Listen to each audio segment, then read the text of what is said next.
algum tempo a gente tem conversado aqui aos domingos sobre as bases da fé.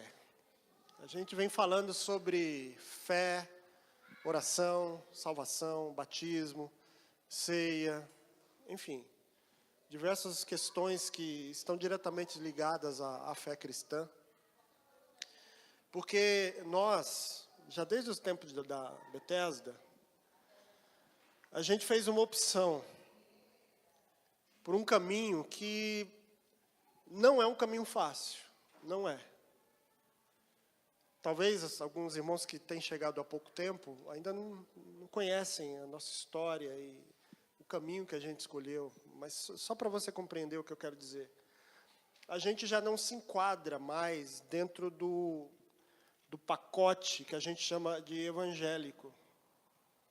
Porque a igreja evangélica, o movimento evangélico, não a igreja, não as igrejas em si, não é? Porque existem igrejas de diversas formas. O movimento evangélico brasileiro, que é algo recente. Se você pegar a história do evangelicalismo, deve ter aí pouco mais de 100 anos. É muito pequeno, é muito recente. É que para a gente parece que a vida inteira foi assim, né? A história inteira. Na nossa vida inteira, sim, porque não tem ninguém aqui que tem mais de 100 anos. Mas ele é muito recente, ele é muito novo. Só que ele já vem dando demonstrações de desgaste há muito tempo. Há muito tempo. Porque o movimento evangélico, ele se tornou algo muito distante daquilo que Jesus apresentou como evangelho. Como evangelho. E a gente tem muita dificuldade, a gente já não se enquadra mais nesse modelo. Porque tem muita piração, tem muita maluquice. Tem muita coisa que já não faz mais o menor sentido. O menor sentido. Então aqui não é que a gente está atacando pedra em ninguém especificamente, não. Estou falando como movimento mesmo. Então quando alguém me pergunta, diz, você é pastor? Que igreja? Eu digo, nós somos de uma igreja cristã. Sim, de princípios evangélicos, mas a gente já não se enquadra mais naquele modelão. Porque ele necessita de cura, de restauração, de renovo. E o que eu quero falar hoje tem também a ver com isso. Porque a gente escolheu um caminho que é mais difícil. É extremamente complicado você ser uma igreja onde você não coloca restrição às pessoas que vão fazer parte dessa igreja, que vão comungar nessa igreja. Seja por qual condição for. Porque, sei lá, é divorciado, não, você não pode ser membro dessa igreja porque você não é divorciado e não pode. Não, você não pode participar da ceia. Não, porque você tem uma sexualidade diferente, você não pode ser membro dessa igreja. Não, a gente não tem isso. É difícil. A gente já perdeu um monte de gente por conta disso. E a gente vive tendo problemas e situações difíceis por conta dessa escolha desse caminho. Mas há no nosso coração uma convicção de que é o melhor caminho que a gente pode seguir. De que é o que tem mais coerência com o Evangelho de Jesus, com a maneira como Jesus conduziu a sua vida e aquilo que ele nos ensinou. E o texto que eu quero ler com vocês hoje está no Evangelho de Mateus, no capítulo 8. A partir do versículo 18 até o versículo 22. Evangelho de Mateus, capítulo 8, do verso 18 até o verso de número 22. Está com o texto aí, Daniel? Daniel Richter, porque se falar Daniel tem uma dúzia aqui, não é? Nós vamos dominar o mundo, eu tenho dito isso. Tem meia dúzia de Daniel aqui na igreja. É uma maravilha. Acho isso lindo. Você está com o texto aí? Você pode ler para a gente, por favor? Do versículo 18 até o 22 do capítulo 8 de Mateus, por gentileza.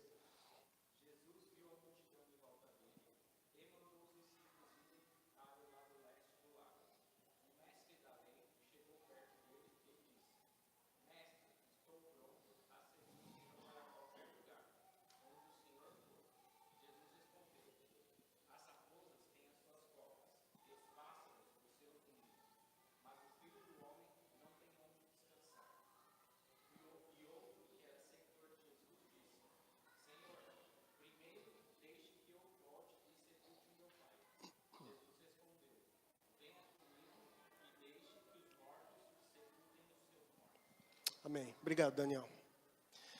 Uma coisa que me entristece como pastor é perceber o quanto o cristianismo dos nossos dias ele está vulgarizado.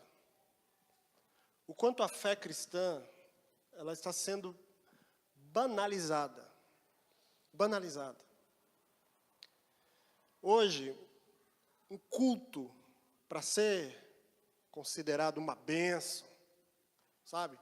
As pessoas saírem, como a gente diz, glorificando, tem que ser o culto. Não pode ser qualquer coisa. Tem que ser algo que pelo menos se aproxime, se assemelhe a um show pop. Tem que ter um louvorzão, tem que ter um sonsaço, com luzes, fumaça e pirotecnia, porque senão não é considerado um bom culto. Uma pregação, não é? O pastor tem que ter uma performance extraordinária. Já viram como a maioria dos pastores hoje em dia parecem executivos, né?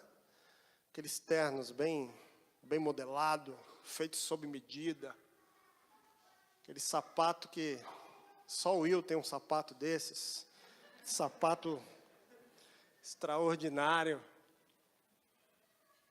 O pastor tem que ter uma performance sensacional. Ele precisa se movimentar no púlpito. O palco geralmente tem que ser grande para que ele se movimente. E ele tem frases de efeito, frases que tocam diretamente o coração das pessoas. E ele tem todo um movimento, toda uma performance que tem que ser extraordinária. Porque senão as pessoas saem da igreja e dizem, o culto hoje foi mais ou menos. O pastor foi mais ou menos. Eu ia até dar uma certa oferta, mas depois que eu vi, eu dei uma oferta menorzinha, porque hoje não foi legal. Por que a gente recolhe oferta antes da pregação aqui nessa igreja? Por quê? Uma igreja para dar certo. E eu não gosto dessa expressão, dar certo. Porque a vida não é para dar certo. Porque tem uma série de questões aí. Mas uma igreja para dar certo tem que ser uma mega igreja hoje em dia.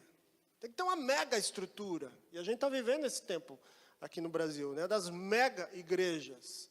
Tem igrejas aqui no interior de São Paulo, perto daqui, irmãos, que tem 6, 7, 8 mil membros. São igrejas enormes. E essa igreja, invariavelmente, ela tem que oferecer algo que agrade as pessoas, que fidelize as pessoas.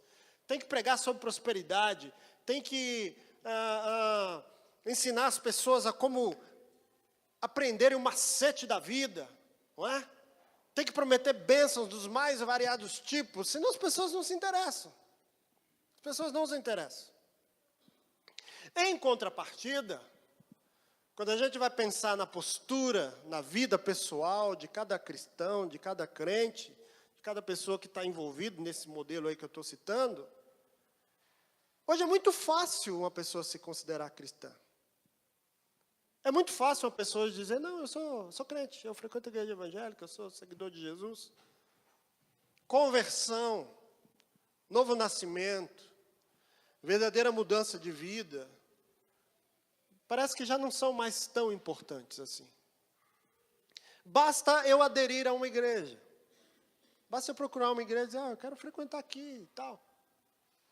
E aí eu começo a participar, contribuir, principalmente financeiramente, pronto, você já é membro da igreja. Basta frequentar alguns cultos.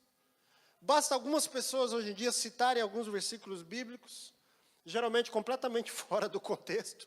Você vê isso nas redes sociais, não é? Eu entro no Facebook e vejo gente citando versículo bíblico à torta e à direita. Eu digo, gente, mas eu conheço essa pessoa, eu conheço a vida. E sai citando versículo bíblico. Cantar os louvores da moda, não é? Sempre tem um louvor que está aí na boca do povo. Basta isso e a pessoa já se considera seguidora de Jesus. Mas a gente consegue perceber que o cristianismo ele tem sofrido uma inversão. Mas essa inversão ela não começou agora. Não é de agora, não é um fenômeno exclusivo dos nossos dias. É uma inversão gradativa. que começou há pelo menos 500 anos.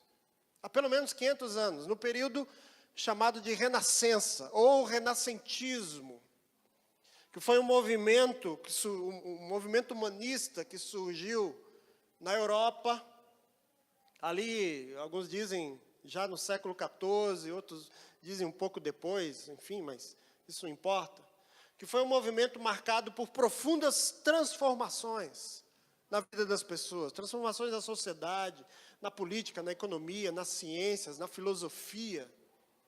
Porque eu até falei isso recentemente, antes da Renascença, todas as coisas, o estilo de vida, as ideias, tudo aquilo que o ser humano construía, produzia, Europa, tudo girava em torno de Deus. Tudo. Quem orientava a cultura, a política, a economia, as artes, a ciência, a filosofia, era a religião. A religião que orientava tudo. O mundo e todas as ações humanas eram compreendidos a partir da cosmovisão religiosa. A partir da Renascença, tudo isso muda, e muda por completo. Deus, ele foi tirado do centro, e o homem passou a ocupar esse lugar. Houve uma guinada do teocentrismo para o antropocentrismo. E a partir daí, tudo que o ser humano produz, mas eu ouso dizer, especialmente ciência e filosofia, se libertaram do cabresto da religião, digamos assim. E dois cientistas foram talvez os grandes responsáveis por essa mudança. Nicolau Copérnico e Galileu Galilei. Copérnico lançou as bases da teoria de que é o Sol quem ocupa, né, o centro do universo, ou do sistema solar, mas na época nem havia essa ideia de sistema solar. E depois Galileu Galilei aperfeiçoou e comprovou essa tese, enfim. Então já não é mais o geocentrismo, porque antes acreditava-se que a Terra, Deus criou a Terra, né, em 6 dias, inclusive o ser humano, e portanto, isso dizia a igreja, e portanto, se Deus criou o universo e criou a Terra e o ser humano, a Terra ocupa o centro do universo. Só que aí os cientistas disseram, não é a Terra, é o Sol. A Terra gravita ao redor do Sol. E aí houve uma mudança. Claro que Galileu Galilei e Copérnico foram perseguidos, né, tiveram que voltar atrás na sua tese, mas as ideias já haviam sido disseminadas e não houve mais volta. Então agora era o heliocentrismo, é o Sol que ocupa o centro. Isso mudou, foi uma guinada que revolucionou a história da humanidade. Porque depois da Renascença, as artes deixaram de representar exclusivamente temas religiosos. É nesse período, por exemplo, em que a pintura já não são mais pinturas meramente religiosas, a música, a escultura. Foi na Renascença, por exemplo, que Michelangelo esculpiu a famosa estátua de Davi, que está lá no Museu de Florença, na Itália. Que, embora seja um tema bíblico, Davi, né, que matou o gigante Golias, a estátua de Davi é o protótipo do ser humano perfeito, a perfeição dos detalhes. Após a Renascença, a economia mudou, porque antes era diferente. A igreja... Obrigado, querida. Obrigado. A igreja proibia o lucro antes. Na verdade, nem existia a possibilidade de lucro. Porque naquele tempo havia uma pirâmide social, né, muito rígida, que era formada pela aristocracia, o clero e a plebe.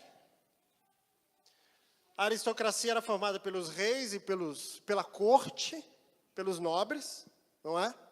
Então você tem aí o conde, os duques, os marqueses, os barões, os viscondes e por aí vai.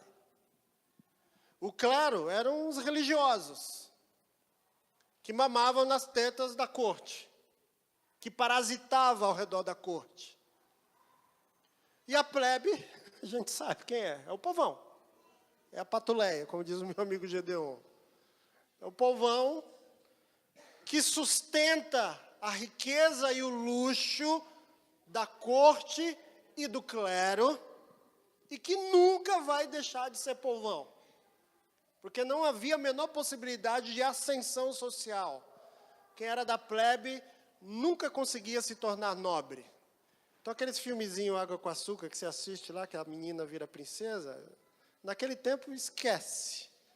Aconteceu com a Diana e mais algumas poucas aí, esquece, querido, porque é raro isso acontecer.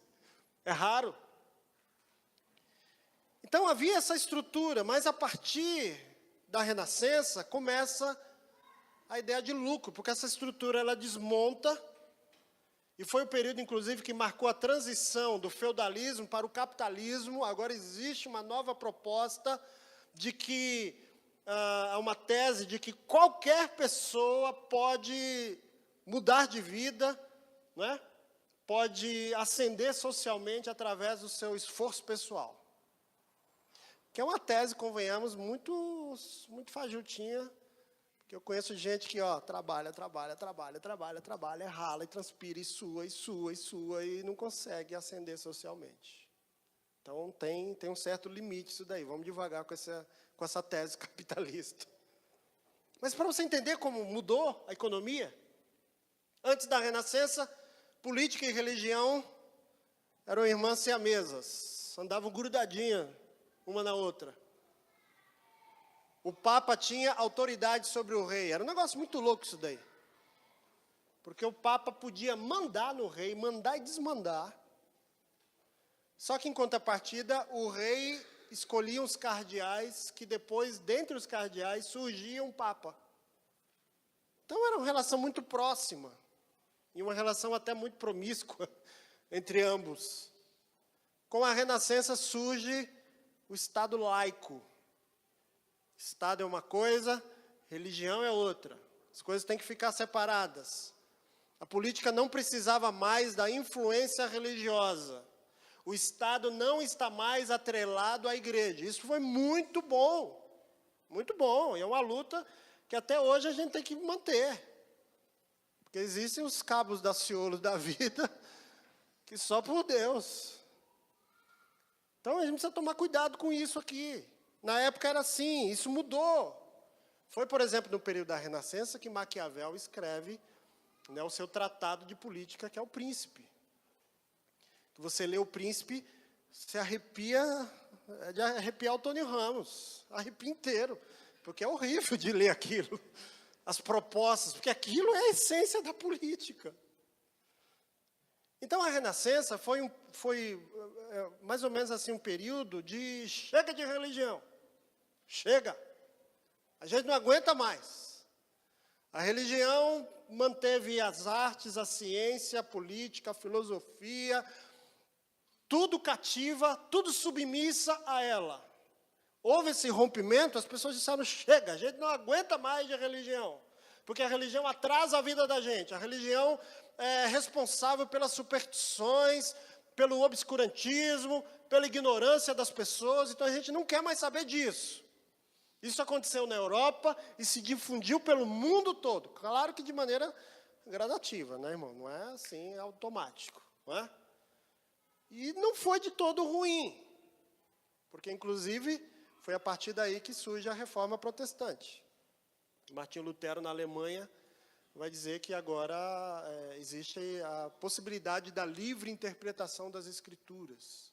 O sacerdócio universal dos crentes, que não precisa de um mediador aí, que tem que dizer como que eu tenho que conduzir as coisas. Mas um dos desdobramentos desse processo que começou na Renascença é que hoje a relação das pessoas com Deus, de muitas pessoas, talvez da maioria, se dá da seguinte forma. Se Deus promover o meu bem-estar, se Ele me abençoar, se Ele abrir os caminhos para mim, se Ele me abrir porta de emprego, se Ele responder às minhas orações de maneira positiva, e Ele me trouxer prosperidade, então Ele é bem-vindo na minha vida. Agora, se Ele não me oferecer nada disso, eu não quero saber de Deus. Para que eu quero Deus? Você pode observar. Existem exceções. Mas às vezes você liga a sua TV e vê uma multidão reunida num templo. Preste atenção que tipo de mensagem está sendo pregada. Está sendo anunciada. Geralmente é esse tipo de mensagem. Olha, para de sofrer, venha cá. Que Deus vai abrir os seus caminhos. Você tem aí um carro sem vergonha. O sujeito ainda tem a coragem de dizer um carro de 100 mil reais, vagabundo, esse carro. De cara, se um carro de 100 mil reais é um carro sem vergonha, o meu é o quê? O meu é uma indecência, então. Meu carro é uma indecência, é uma imoralidade eu andar com esse carro pelas ruas da cidade de São Paulo. Dê esse carro aqui que Deus vai te dar um carro muito melhor do que esse. E aí eu pego a minha Bíblia e começo a folhear e digo, meu Deus, onde é que está escrito isso aqui? Que Deus troca carro da gente. Igreja que trabalha em Blanco, que ele disse que uma amiga dele chega lá e diz, esse que eu vendi de seguro essa semana, mas eu orei. Como eu orei. Você não vendeu não? Você não ora, criatura. Como é que você quer vender o negócio? É isso. Tem gente que usa Deus. Que pelo menos Deus não dá dor de cabeça em ninguém, deixa ninguém de ressaca, não é? Não dá rebordosa, igual a droga. Então funciona assim, a gente vai tocando a vida enquanto der. A gente vai resolvendo aqui as questões enquanto a gente tem possibilidade. Quando eu tiver uma doença grave, e a medicina não resolver, aí eu corro para Deus. Quando a depressão surgir, e a fluoxetina já não dá conta, aí eu bato na porta de Deus. Quando eu quebrar financeiramente, e me faltar crédito na praça, aí eu apelo para Deus. O texto que nós lemos hoje, parece que Jesus já está se precavendo dessas coisas, desse hábito horrível, de usar Deus como algo, como ferramenta, esse costume utilitário de buscar a Deus, de seguir a Jesus, só para levar vantagem na vida, para ganhar um bônus. Porque se você observar o início do capítulo 8, você vai perceber, Jesus ele está no monte orando, e aí ele desce do monte, e de imediato aparece um leproso dizendo, por favor, me cura. E Jesus vai e cura o leproso. Depois ele vai para Cafarnaum, e quando ele entra em Cafarnaum, aparece um centurião romano, que diz, olha, o meu servo está doente, eu queria que o senhor curasse o meu servo. Jesus cura o servo do centurião.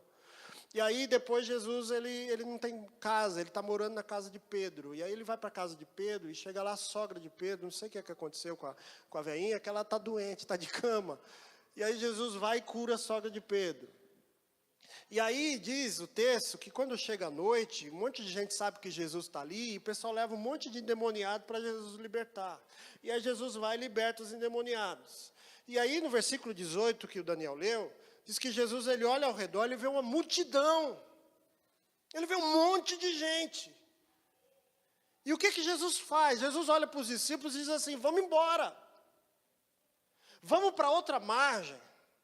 Porque Pedro morava perto ali do mar da Galileia. Diz, vamos para outra margem. Porque não é isso que eu quero. Não é esse tipo de relação que eu quero ter com as pessoas. Não é esse tipo de seguidor que eu quero para a minha vida. Não é isso. Parece que Jesus é mau, não é? Pô, tem tanta gente ali precisando. E Jesus diz, não, vamos embora. Eu não quero nem conversar com ninguém. Vamos embora. Vamos embora. Tinha muita gente ao redor de Jesus, querendo um bônus para a vida, mas que não estavam necessariamente interessados nos desdobramentos do Evangelho. Não estavam. Não estavam preocupadas com o verdadeiro significado de andar com Deus. É por isso que Jesus diz, vamos embora.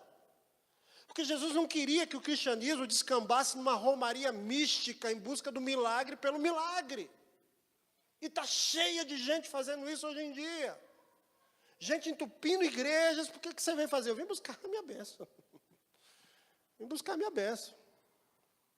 A bênção do outro não me interessa, eu vim buscar a minha. Jesus não queria que Deus se transformasse no meio para alcançar um fim que a gente mesmo determina. Deus não se presta a isso. Deus não é um despachante celestial. Deus não é um funcionário de balcão que fica despachando bênçãos. Esse aqui vai para fulano, esse vai para ciclano. Não, aquele ali não deu dízimo, eu não vou mandar para ele. Não. Jesus não queria que a fé se transformasse numa folia religiosa, um frenesi gospel, que não acrescenta conteúdo nenhum para a vida de ninguém. De ninguém. Ele não queria que a mensagem do Evangelho se resumisse a uma forma mercadológica, sabe? A um jargão que ensina as pessoas a darem um upgrade na vida. Ele não queria que as pessoas confundissem o Evangelho com programação neurolinguística, que basta você dar uma reprogramada aí na sua mente aí, que a sua vida vai ser transformada, você vai ver como você vai conseguir subir na vida. Confissão positiva, poder da mente, ou coisa parecida, isso nada tem a ver com o Evangelho. É por isso que Jesus olha para os discípulos e diz, vamos embora. Vamos embora. No meio da multidão, essa multidão, com essa atitude, tem pelo menos 3 tipos de pessoas, ou 3 razões pelas quais a gente não deve seguir a Jesus. Tem gente fanática, tem gente impulsiva, tem gente relutante. E Jesus deixou claro que para buscar a Deus, aliás, que buscar a Deus, movido por fanatismo, movido por misticismo, por calor emocional, isso não serve aos propósitos do reino de Deus. Não serve. Essa multidão é uma multidão fanática. Jesus olhou para eles e disse, eu quero sair daqui, eu não quero ficar aqui. Os fanáticos são aqueles que se deslumbram com os milagres. Opa, tem milagre ali? Bora, vamos lá. Não, agora tem milagre lá, vamos até lá. Você conhece gente assim, não conhece? Talvez você já fez isso. Eu também já fiz. E também conheço um monte de gente que faz. Só que Jesus, ele não concorda com essa ideia. Ele diz, não é nada disso. Não é nada disso. Gente que adere à romaria mística sem nem saber por quê. Por que você está vindo aqui? Não, porque aqui tem um monte de gente vindo. Eu vim ver o que tem aqui de legal. Irmãos, nós não podemos reduzir a mensagem do Evangelho a misticismo barato. Não podemos permitir que as pessoas confundam o Evangelho com pirotecnia de 2ª categoria. Tem gente enchendo a igreja com encenação de falso milagre, com promessa de bênção, porque tem uma multidão de fanáticos em busca de frenesi, de show, de espetáculo, de bizarrice. É patético. Eu já disse aqui, um dia eu estava navegando na internet e comecei a ver uns vídeos no YouTube. Tem um pessoal que é especializado em postar bizarrice de evangélico. Eu fiquei com vergonha. Eu fiquei com vergonha. Digo, o que a gente está fazendo do Evangelho? E aí eu fui ver alguns, tive que parar, porque eu falei, não dá para assistir isso aqui. Porque o objetivo é promover riso, mas aí eu assisto e a vontade que dá é de chorar, de cair de joelho e dizer, Deus, tem misericórdia. O que a gente está fazendo com a mensagem do Evangelho? O quê? Do sujeito que entra no mangue e se enterra no mangue até a cintura. Tem hora que você acaba rindo, porque não tem jeito. O sujeito se enterra no mangue até a cintura e diz, aqui, ó, sua vida está difícil. Pois vem para a minha igreja que você vai. Eu fico imaginando Jesus vendo um troço desse. Jesus não ia pegar um chicote de azorraga e dizer, me dá um caibro aí, porque não é possível, cara. A gente não pode achar que isso é normal, sabe? Fazer com que os conteúdos da fé virem slogan, frase de efeito.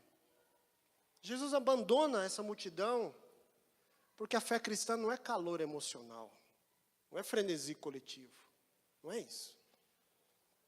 Fé para nós, verdadeira fé, É o encontro definitivo com a verdade que liberta. Do Cristo que disse, olha, vocês vão conhecer a verdade vai libertar vocês, libertar inclusive desse fanatismo sem sentido, desse misticismo louco, dessa caça aos milagres, dessa busca pelo sobrenatural. Porque Jesus não aprovava isso. Fé para nós é andar não por vistas, mas é por convicções. Por convicções. A convicção do Evangelho. É nos apresentarmos a Deus como aprovados, sabe? Como pessoas que não têm do que se envergonhar. Que manejam bem a palavra da verdade. Não para atacar o outro, não para ferir o outro, mas para promover libertação de vida. Porque tem gente que sabe usar a palavra para agredir as pessoas. Ah, tem. Então é isso, Jesus não concorda com nada disso. Jesus também deixou claro que a impulsividade, por mais sincera que ela seja, ela não serve como comprovação de fé. Deus não está interessado em arroubos de sinceridade. Ele não está interessado, ele está interessado no caminhar consciente, na perseverança. O texto diz que se aproxima de Jesus um escriba, um mestre da lei. Esse homem viu Jesus realizar um monte de milagres, Jesus curar o leproso, curar o servo do centurião, a sogra de Pedro, expulsar demônios, e movido por um arrobo, sabe? Por um impulso religioso, esse moço diz, mestre, eu vou te seguir onde o senhor for. Onde o senhor estiver, eu vou atrás. Queria seguir Jesus no impulso. O que Jesus faz? Jesus não dá um pulo e diz, oh, aleluia, mais um. Mais um aqui no meu grupo. Pedro, corre aí, anota o nome do rapaz aqui. Dá um crachá para ele, porque agora ele faz parte do nosso grupo. Jesus chama um moço de canto e diz, vem cá, peraí, vem cá. Presta atenção, que eu vou te falar uma coisa. As raposas têm as suas tocas, as aves dos céus têm os seus ninhos, mas o Filho do Homem não tem nem onde repousar a cabeça. Então é o seguinte, você tem certeza do que você está dizendo? É isso mesmo que você quer? Não se deixe levar pela emoção momentânea dos milagres que você presenciou. Porque cristianismo é muito mais do que você está pensando. Jesus uma vez contou uma parábola, porque as pessoas queriam seguir a ele, e ele disse, olha, ninguém constrói uma casa, ou uma torre, sem antes sentar e calcular quanto que vai ter que comprar de pedra, areia, cimento, tijolo.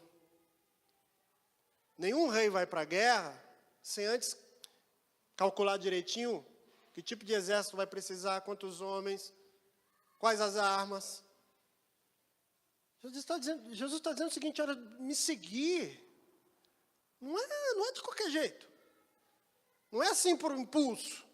Puxa, o culto hoje foi tão bonito, aquela música me emocionou tanto que eu quero te seguir. Jesus está dizendo, ó, cuidado, pensa bem no que você está fazendo, não se deixe impressionar por nada. Você viu gente sendo curada, você viu demônio sendo expulso.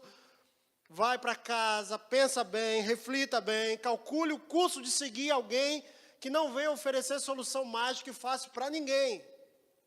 Calcule muito bem o custo de alguém que não veio conceder bênção material para ninguém. Que é isso que a maioria das pessoas querem. Então a mensagem para nós é não se precipite. Seguir a Jesus por impulso não é uma boa razão para seguir. Porque cristianismo não é um momento isolado que acontece na igreja no domingo, que aí no domingo, nesse dia, no culto, a gente coloca Deus no centro da vida da gente, e aí na segunda-feira a gente diz, Deus, ó, eu já te coloquei no centro da minha vida ontem, agora se eu dar licença aí, vai para o canto aí, porque agora quem manda aqui sou eu. Segunda, terça, quarta, quinta, sexta, sábado, domingo, eu vivo a vida do jeito que eu quero. Isso eu fico na periferia. Domingo, se eu for na igreja, aí eu te coloco de volta no lugar. Porque se tiver um churrascão lá com o pagode lá dos meus amigos, aí o senhor fica de boa. Não é isso. Cristianismo implica empenho da vida. Da vida. Então calcule o custo de seguir a Jesus. Porque você vai ter que alterar o seu estilo de vida. Sabia? Vai ter que alterar. Você vai ter que mudar a forma como você trata as pessoas. Começando de dentro de casa. Você vai ter que rever o modo como você educa os seus filhos. O jeito como você gasta o seu dinheiro.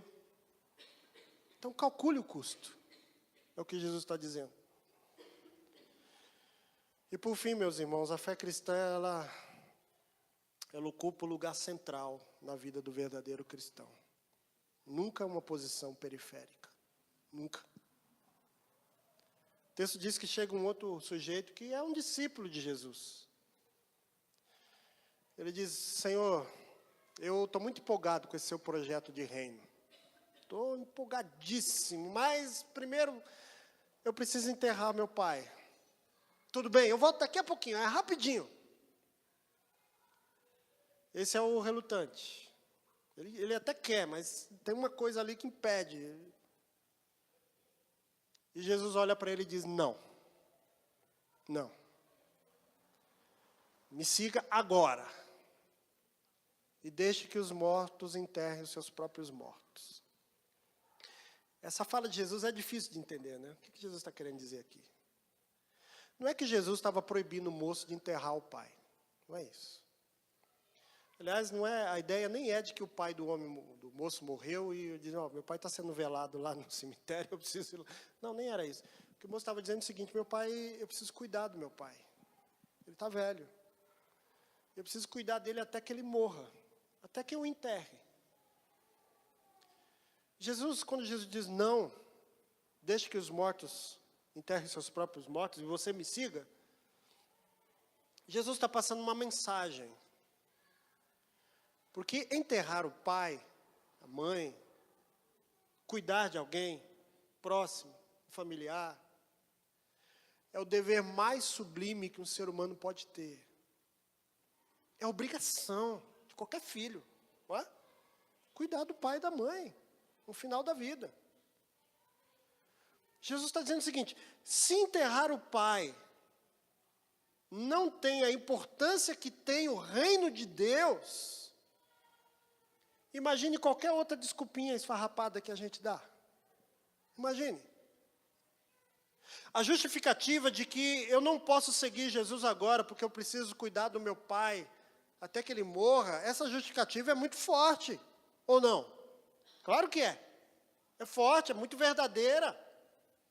Pois Jesus está dizendo o seguinte: se até essa justificativa tão forte, tão verdadeira, é menos importante do que você abraçar o reino de Deus na sua vida, imagine as desculpinhas que a gente dá. As desculpas que vocês dão, Jesus está dizendo. E a gente dá um monte de desculpa, ou não dá? Não, Senhor, eu não posso te servir agora porque eu estou ocupado com as compras do shopping. Não, Senhor, eu não vou te seguir agora. Dá um tempinho para mim, deixa eu concluir a faculdade primeiro. Só faltam 2 aninhos. Depois eu vou ter tempo. Senhor, eu não posso me envolver com o teu reino agora, porque eu estou estudando para um concurso público. E se o Senhor me abençoar, Pai, eu vou ser o maior evangelista que o Senhor já ouviu falar na face da terra. Mentira, não é nada. Não, mestre, eu vou te seguir depois, porque antes eu preciso... Acabei de conseguir um namorado. E se eu vir com essa história de ir para a igreja, vai queimar meu filme. Vai queimar meu filme. Não quero nem olhar para ninguém agora, para não dar a entender que eu estou falando diretamente para alguém. Não se trata disso não, gente, pelo amor de Deus. Não, mestre, eu não posso te servir hoje. Só faltam 2 jogos do Campeonato Brasileiro e meu time está na liderança. Por favor. Meu time nunca chega na liderança, né, Paulo? Quando chega, Deus, dá um tempo para mim. Por favor. Os 2 Paulos, né? Aqui tem 2. Não, Senhor, agora não. Eu estou ocupado em ganhar dinheiro. E quando eu ganhar muito dinheiro, inclusive, eu vou abençoar a igreja. Glória a nada. Glória a nada. Que Jesus está dizendo: não, é agora. Não dá dinheiro, é me seguir agora. Não, mestre, agora eu preciso decorar meu apartamento primeiro. A gente dá tanta desculpa. O que Jesus quis dizer é que o evangelho precisa ser central na vida da gente. que qualquer desculpa que dermos para fugir da centralidade, da primazia do reino de Deus, e fazemos de Deus apenas um meio para a gente conseguir as coisas, isso será vergonhoso demais para nós. Isso é motivo de vergonha. Se enterrar o pai não serviu de álibi, não serviu de desculpa, imagine usar as desculpas que a gente usa. Não tem desculpa. A gente precisa voltar à centralidade do Evangelho, do reino de Deus, da fé. O reino de Deus deve voltar a ser a nossa maior aspiração. Cumprir a vontade de Deus deve ser o nosso maior alvo. Os valores do Evangelho devem voltar a ser a bússola que nos guia na vida. Porque Deus não pode continuar sendo um assunto periférico na vida da gente. Uma coisa que a gente só procura quando precisa, quando a gente está em aperto. Não pode. Porque Deus não é um adereço, Deus não é um adorno, Deus não é um enfeite da existência. Ele é a razão da própria existência. Ele é o Criador de todas as coisas, o Criador do universo, o Senhor. Sem Ele nada existiria, nem você e eu. Sem Jesus nós estaríamos fadados a uma vida distante de Deus, sem conhecer o seu amor e sem esperança no mundo. Por que a gente faz da fé algo de segunda importância? Por quê? A gente não pode seguir Jesus de qualquer jeito, de qualquer maneira, por mero interesse ou por razões banais. Seguir Jesus por impulso, por interesse, não faz o menor sentido. Ele é o Senhor do universo, Ele é a pedra de maior valor, Ele é o Rei dos reis, Senhor dos senhores, Ele é o Cordeiro de Deus que tira o pecado do mundo, Ele é a luz para o mundo que está em trevas.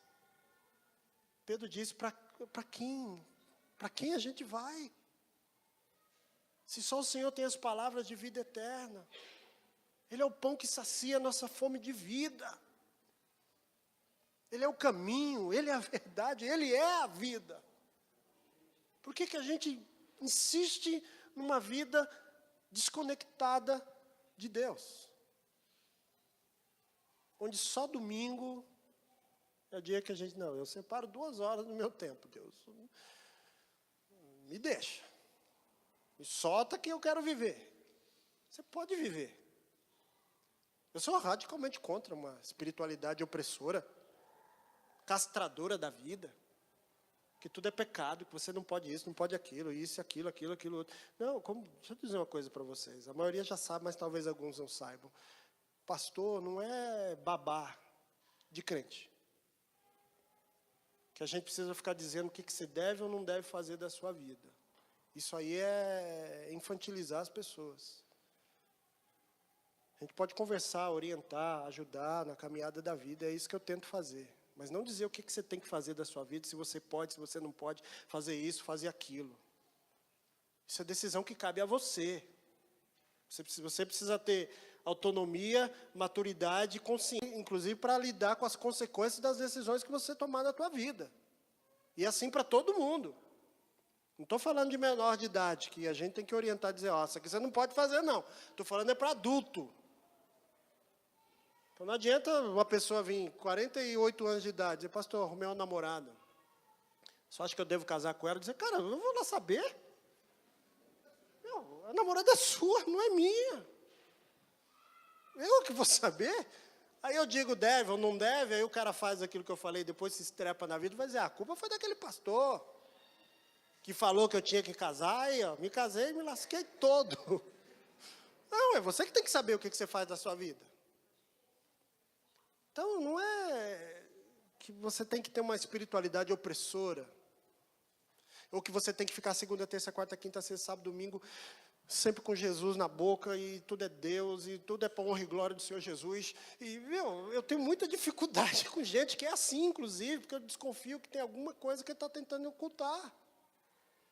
Gente que tudo é Bíblia, tudo é versículo bíblico, para qualquer problema tem uma citação bíblica, eu digo, essa pessoa tem algum problema. O Rubem Alves que dizia, às vezes eu nem lembro do ar, porque ele está aqui. Só lembro do ar quando ele me falta. Quando eu estou sufocando. E às vezes Deus é assim. Não é que você esqueceu de Deus. É que você não precisa ficar falando de Deus o tempo todo. Ele está aí na tua vida. Está presente. E você tem consciência disso. Então é diferente de você viver completamente alheio à presença de Deus, à vontade de Deus. Não é errado você parar e dizer, pô, eu ia fazer uma coisa, mas será que isso aqui é bom? Se Jesus estivesse em meus passos, o que ele faria? Lembra desse livro antigo? Em seus passos, o que faria Jesus? Acho que a gente precisa reler esse livro. Eu estou diante de uma pessoa que eu não gosto dela, ela é esquisita, tem uns troços estranhos. Como é que Jesus agiria com essa pessoa, se ele estivesse aqui no meu lugar? O que ele faria? É isso que a gente tem que fazer. A mensagem do Evangelho é essa. Jesus viu a multidão ao redor e disse, olha, os fanáticos não acrescentam nada ao reino de Deus, só atrapalham. Os impulsivos também não fazem nenhum favor ao reino. Os relutantes, que tornam Deus periférico na sua existência, também não estão aptos para o reino de Deus. Então, é diferente disso, porque Jesus ele se deu por nós. Ele se entregou por nós. E hoje a gente vai celebrar exatamente esse momento da ceia. Cadê os meus irmãos aqui para me ajudar? Ele se deu. E não foi barato, não.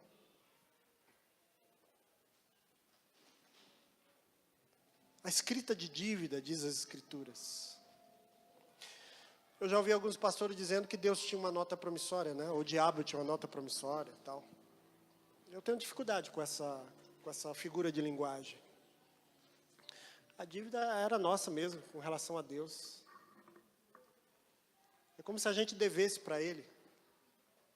É uma culpa que a gente mesmo carregava.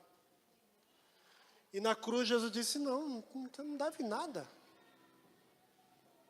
Está consumado. O que precisava ser feito, foi feito.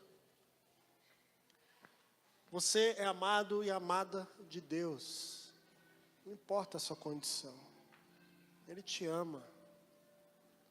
Talvez haja algumas coisas na sua vida que Ele queira transformar, mudar. Provavelmente há. Sempre há. Sempre há alguma coisa em nós que precisa ser transformado, que diz respeito às nossas escolhas, que diz respeito àquilo que eu decido fazer com a minha vida. Porque pecado está ligado diretamente àquilo que eu escolho fazer. E é assim que Ele nos convida. Senta na minha mesa, come pão comigo, bebe vinho comigo. Participa desse momento de intimidade, de comunhão. E é o momento em que a gente se rende a esse amor, a esse amor. Eu queria cantar uma canção com vocês, que diz exatamente isso. Me curvo ao teu trono, Senhor. Eu já não pertenço mais a mim. Mas eu não queria que você cantasse só por cantar. Ou que você lesse a letra. Só se for verdade para você. Só se você realmente disser, Senhor, eu não quero viver mais para mim. Eu te quero mais do que os dons. Eu te quero mais do que bens materiais. Eu quero o Senhor na minha vida. É isso que eu quero. Eu quero que o Senhor tome o lugar. Que de fato Tu sejas Senhor da minha vida. Eu acho que a gente precisa reforçar isso mais. O senhorio de Cristo. E o Senhor, Ele tem domínio. Ele tem autoridade para dizer, isso aqui não é legal para você, cara. Você está vivendo de um jeito que não está bacana. E não é questão só de ser pecado ou não ser pecado. É porque está te fazendo mal. Está fazendo mal para as pessoas que estão perto de você. Vamos cantar juntos essa canção? Antes de celebrarmos esse momento de ceia do Senhor. Me curvo ao teu trono, já não pertenço mais a mim. Ministro um canto de louvor. pra te adorar, Senhor. Só eu conheço? Alguns conhecem. Te quero mais.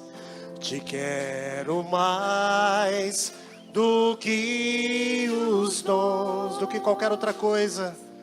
O meu desejo é te exaltar sobre todos os reis da terra e te adorar, Senhor. Aleluia,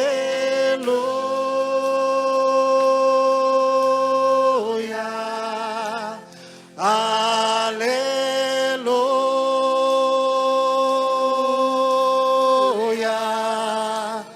aleluia. Glória seja ao Rei.